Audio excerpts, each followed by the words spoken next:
Nous allons maintenant nous intéresser à modifier le premier schéma que nous avons réalisé avec notre LED directement branchée sur la broche 13, de sorte à la brancher sur une borne de sortie autre qui sera la borne 9.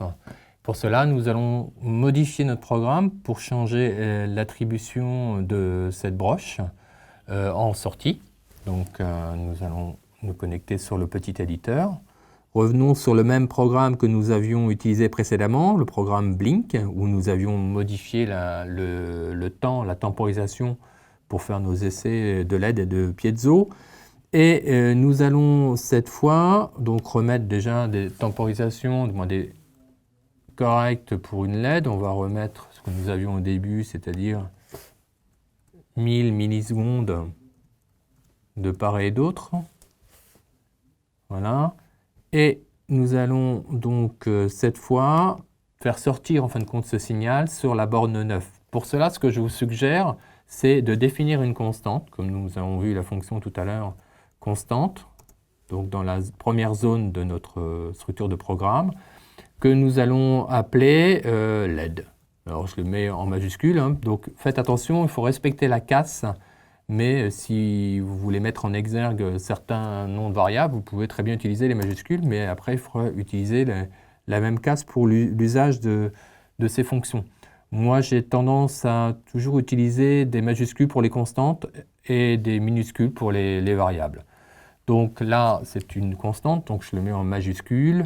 Je vais donc lui définir donc, son type devant, ce sera un entier puisqu'il s'agira du numéro de broche.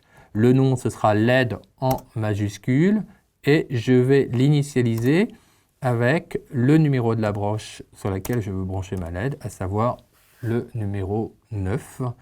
Et ne pas oublier de mettre le point-virgule à la fin de cette instruction que nous venons d'ajouter.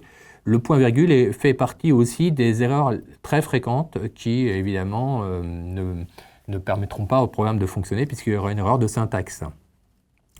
Donc, ensuite, puisque j'ai déclaré cette constante, je vais la modifier. Avant, j'étais connecté en direct avec le numéro 13 ici, donc je remplaçais 13 par ma constante LED.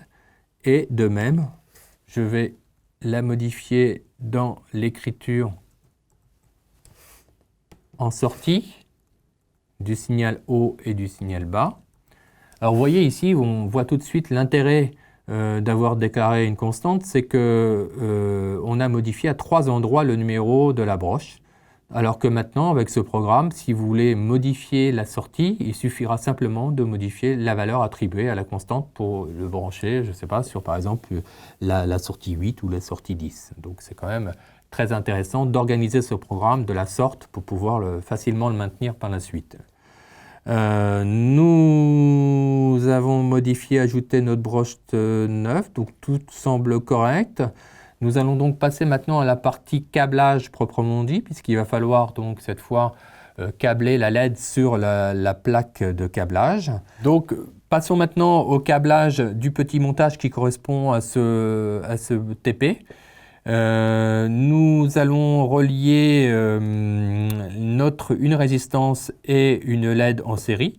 Et sur l'autre broche de la résistance, nous avons branché, je vais vous le faire voir là, voilà, nous allons brancher la cathode, la partie coupée donc de la LED sur l'autre broche de la résistance. L'anode étant, elle, branchée et relayée via un fil sur la borne, la broche 9 que nous avons programmée dans notre petit croquis que nous venons de réaliser.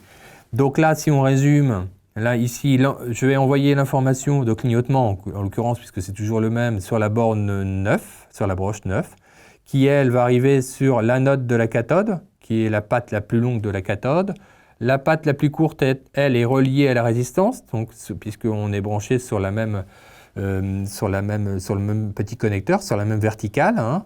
La résistance de 560 ohms est, elle, branchée entre la cathode et un fil qui la relie à la masse. Donc j'ai utilisé cette ligne de masse, ce que j'appellerai par la suite le plan de masse. qui va par la suite, évidemment, devoir être branché à la masse. Alors nous allons d'ailleurs tout de suite le brancher. Pour cela, je vous invite à utiliser les petits câbles qui sont fournis dans le kit, qui serviront par la suite à brancher les alimentations. Voilà. Donc vous voyez que ces petits câbles sont un peu différents des fils que vous utilisez pour les câblages, puisqu'ils sont munis de petits connecteurs un peu plus costauds. Nous allons brancher donc ici le fil noir sur, comme vous pouvez le voir ici, sur la broche GND. Alors on peut utiliser celle-ci comme nous pourrions utiliser l'autre qui est là. Hein.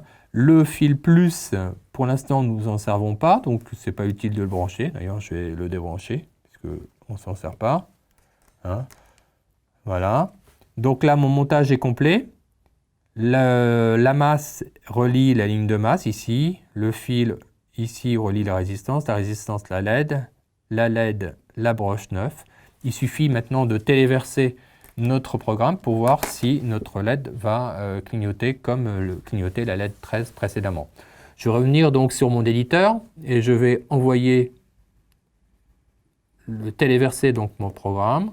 Donc vous voyez qu'ici sur notre petit sur la carte, les petites LED RX et TX sont clignotées et vous pouvez vous apercevoir que maintenant la LED clignote au rythme d'alternance de 1000 millisecondes par période. Nous en avons terminé avec ce petit montage et nous allons maintenant revenir à notre programme d'apprentissage pour découvrir de nouvelles fonctions ensemble.